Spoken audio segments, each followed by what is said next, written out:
अस्सलामु अलैकुम वरहमतुल्लाहि वबरकातुह। ये है जी दारुल कुरान खैरुल मदारिस का। इसकी भी मैंने पहले वीडियो अपलोड कर चुका हूँ। तो ये है, यहाँ पर 2 मंजिलों में क्लासें हैं और साथ कुरान पाक की, और ऊपर वाली 2 मंजिलों में दर्जा कुतुब की क्लासें हैं। कुछ दर्जा कुतुब की क्लासें वहाँ लगती हैं, कुछ मस्जिद में हैं। ये मस्जिद का भी बाहर से खूबसूरत मंजर आप हजरात के सामने आ रहा है। और अभी कुछ मस्जिद का बैरूनी जो हिस्सा है उसमें भी काम जारी है, जिसकी वजह से ये बाहर मटेरियल वगैरह पड़ा हुआ है। और यहाँ उस्तादों की रिहाइशें और इस तरफ तलबा के हॉस्टल वगैरह हैं।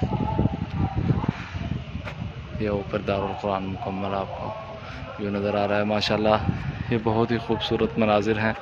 दीनी दरसगाहों में आके दिल को सुकून मिलता है। अल्लाह वालों को देख के अल्लाह तबारक व तआला की ज़ात याद आ जाती है, क्योंकि अल्लाह तबारक व तआला के साथ जिन लोगों का ताल्लुक़ होता है हर वक़्त वहाँ ज़िक्र अज़कार और कुरान पाक और क़ाल क़ाल रसूलुल्लाह की सदाएँ बुलंद होती रहती हैं। अल्लाह तबारक व तआला हमें भी कुरान पाक और कुरान पाक वालों के साथ मुंसलिक रहने की तौफ़ीक़ अता फ़रमाए।